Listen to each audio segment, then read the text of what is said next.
to Rinoa Reviews!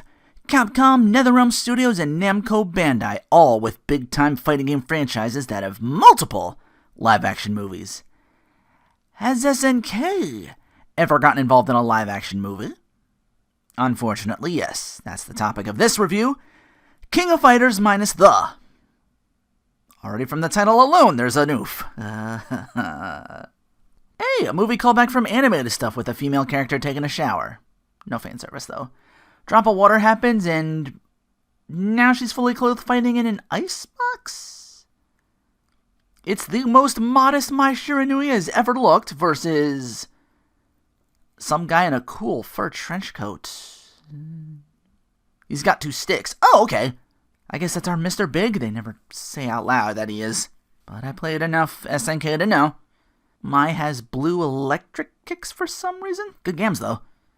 But yeah, Biiig with hair here getting worked over by Mai as some snake orb thingy watches. She wins, we go back to the shower. I don't think this was a flashback, but MK-style dimension shit. Oh noes, again! Mai out of her hotel room tells her boyfriend, maybe Andy? But he's Asian and not blonde, and so probably not. He does have that Fatal Fury 3 ponytail, and then someone says, right this way, Mr. Yagami. Ooh, no. Well, he's one of the maids for KO. I've got to put him in somewhere. Mai tells him she's on to the next round. They're being tailed in a black van by some dudes. We go to this gala or whatever Chizuru is hosting. Oh, she's here too. Does it take place in 96? That'll at least be something canon to this movie. She mentioned a name I didn't catch is actually sponsoring this tournament. Something about artifacts. I know Mai won and took this small metal floating ball when she took down Biiig. So we get a title call from Mai saying to Iori, wow, the way you're being treated, you think you're the king of fighters. Ah, she said it. Apparently Iori's retired in this movie. But still also last of his Yagami clan. But yeah, they're all in suits and tie affair for this as they showcase the 3 sacred treasures that took down Orochi in Japanese legend. They're just out here in a museum displayed. Iori tells Mai the history of the treasures. Apparently a Yagami clan necklace is the key to open the Yatamir and indeed open the door to another dimension where Orochi itself is said to be banished. And only the 3rd treasure, the Sword of Kusanagi, can slay it. Van guys outside see one guard's head explode to Ray Park?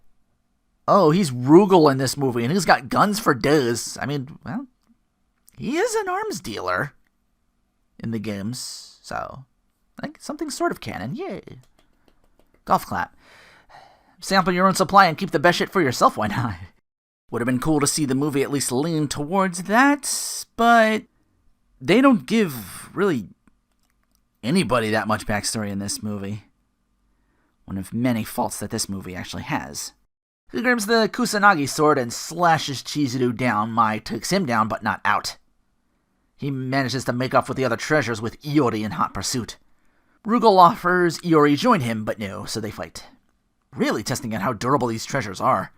He just bitch slaps Iori with the mirror and runs off before the black van dudes arrive. Rugal puts the treasures together and off to the other dimension he goes. He took 2 of the 3 treasures with him. Turns out the sword is a fake. Chizuru, being helped by doctors, reveals as such to Mai, saying, find the Kusanagi, get the real sword. Oh, and Iori can't be involved either. I guess she knows of the Yagami legend. She arrives in a hospital to ask if there is a Saishu Kusanagi in there. I forget if the movie or the game either has this one. I think they say Saishu, it's Saishu, and again. The staff show her is the way to him, but he hasn't spoken in a decade. In comes his Dragon Ball Evolution Goku-looking ass son, Kyo. She explains to him what happened to Chizuru and the treasures, but Kyo has no clue what's going on, so Mai leaves and Kyo helps his dad to sleep. They flash back to when Saisyu and little boy Kyo, dressed like Takuma Sakazaki in their white geese, doing katas. Mai bumps into Iori, who is just kind of left behind. She tells Iori what's going down, so now both Iori and Mai visit the Kusanagis. Saisyu takes a look at Iori. Oh, he wakes from his stupor and tries to strangle him. Kyo interferes while Papa flatlines? Chizuru being told Rugal's taking control of the tournament. They'll be playing with their lives. Sure, a whole lot of not fighting for a while on this. I'll take some HLA, though.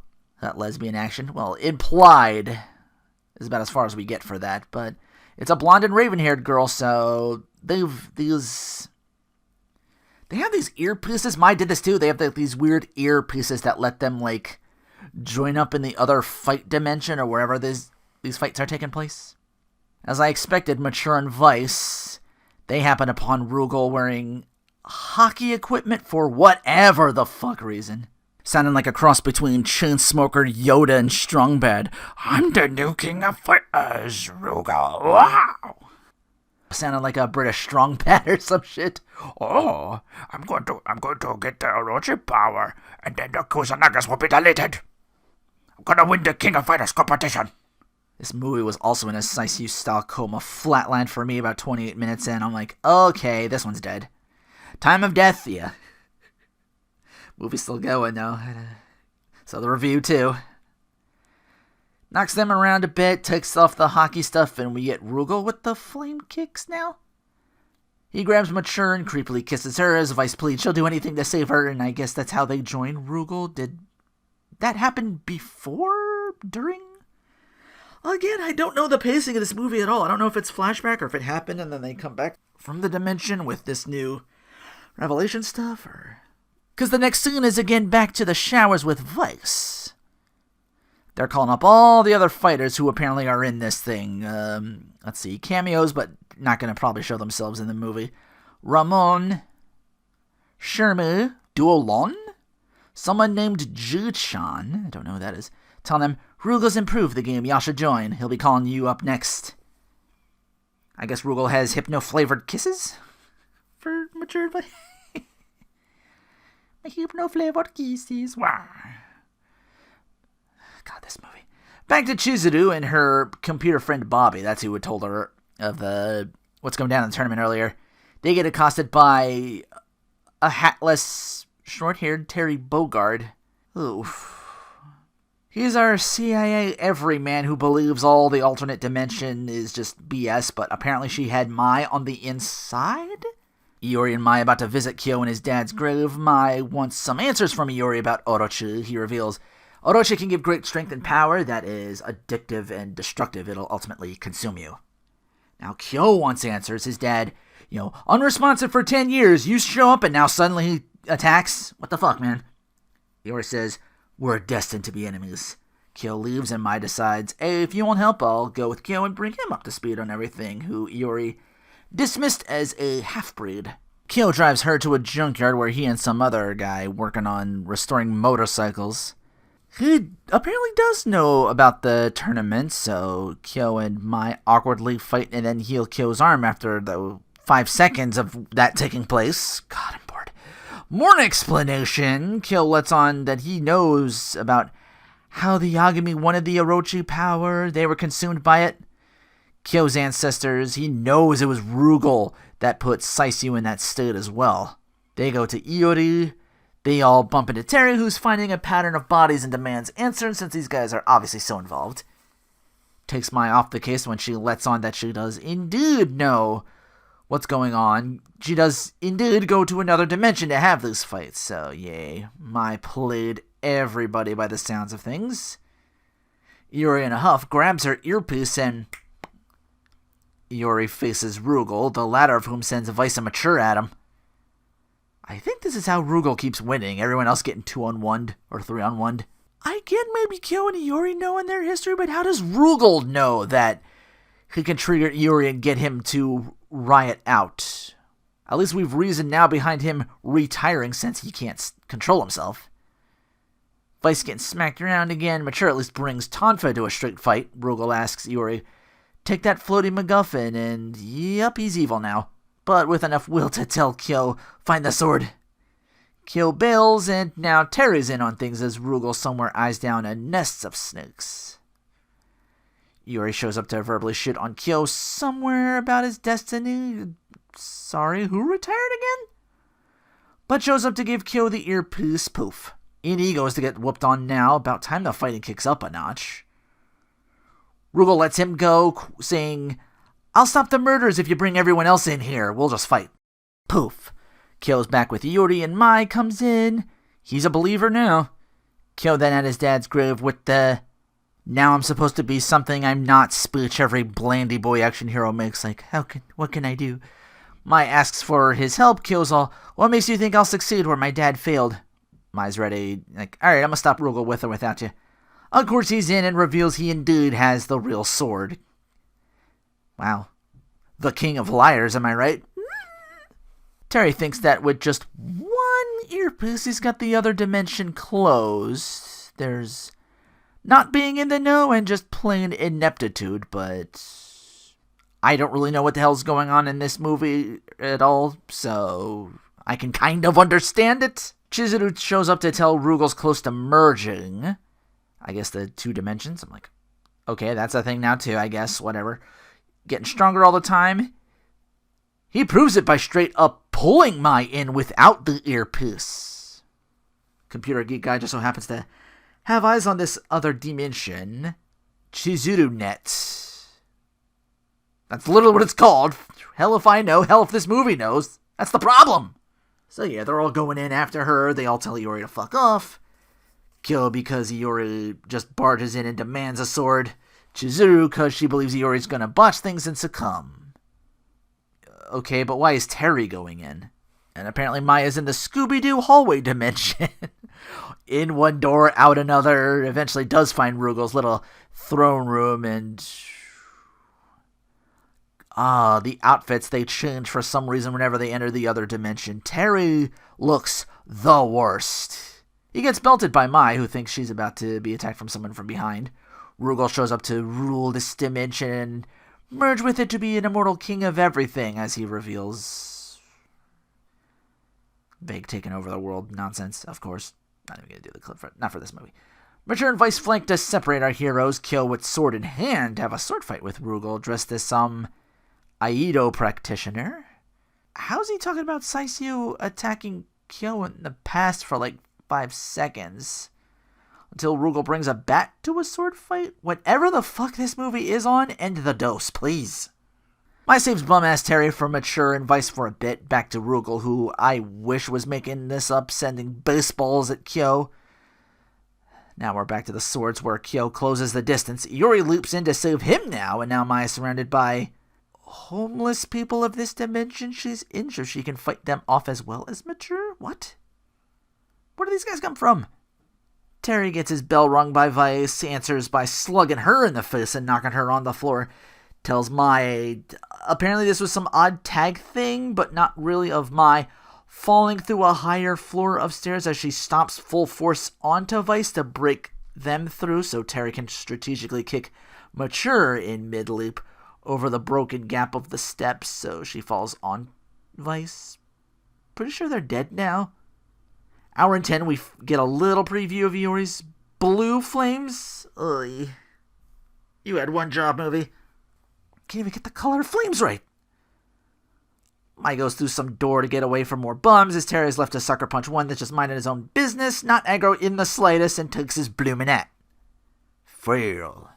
Rugal, of course, wins out against Iori and reveals in the past, Rugal went to fight against Iori, Chizuru, and Saisyu.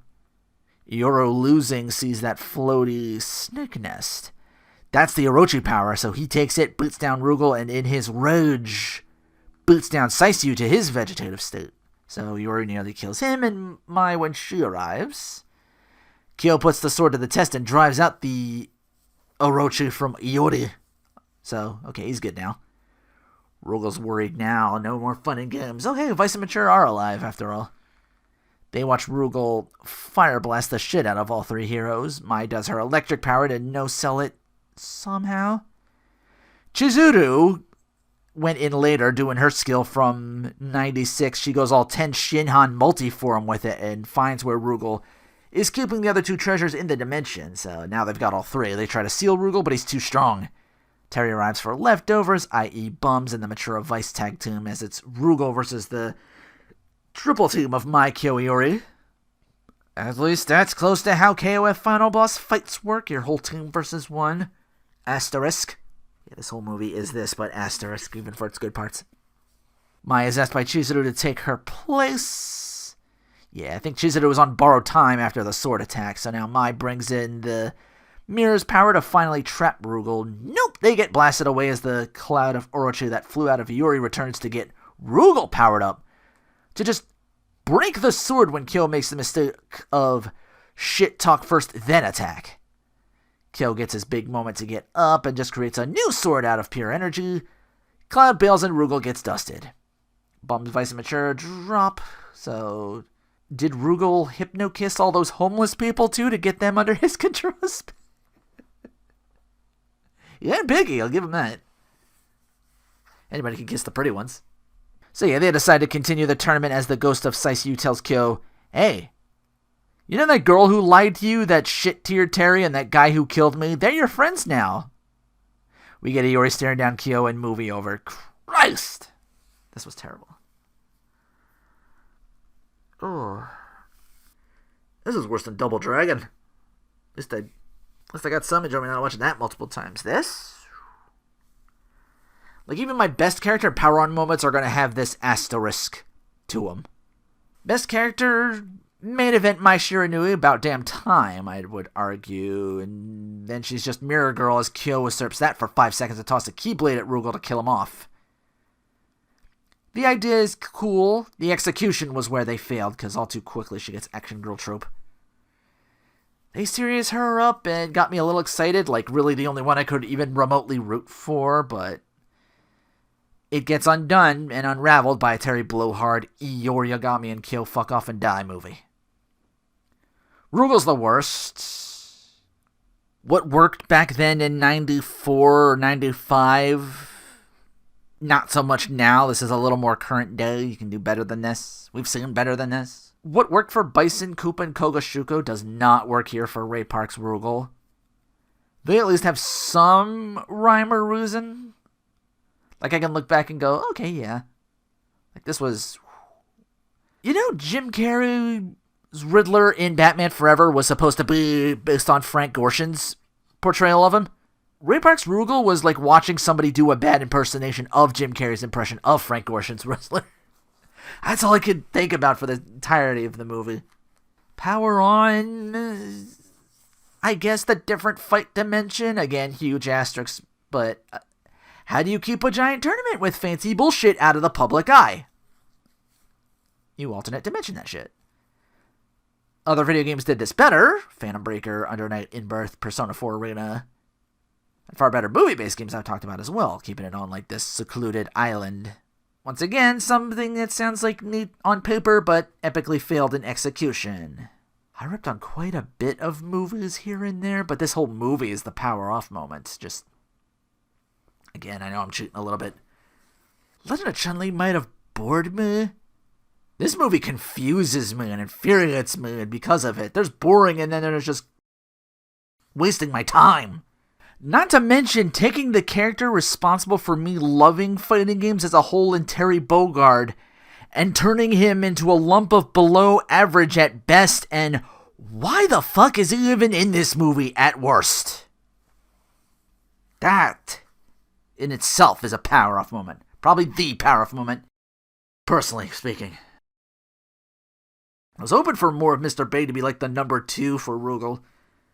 Cool coat, sticks, he wasn't bald, but 2 out of 3 ain't bad. At least he pieced out early. Honestly, I scripted this before I found Kazuya's Revenge, so I'm a bit more numb to this movie's pain it causes me. At least shit akin to the plot of the games goes on here. This was so bad that next review that going in with low expectations might hurt even less. A late game Adam Sandler movie. Oh, that's right. Yep, I'm doing that one. So join me tomorrow for my review of Pixels. Until next time, take care, and whoever played Mr. Biiig must have been a happy guy for getting it to bounce out early.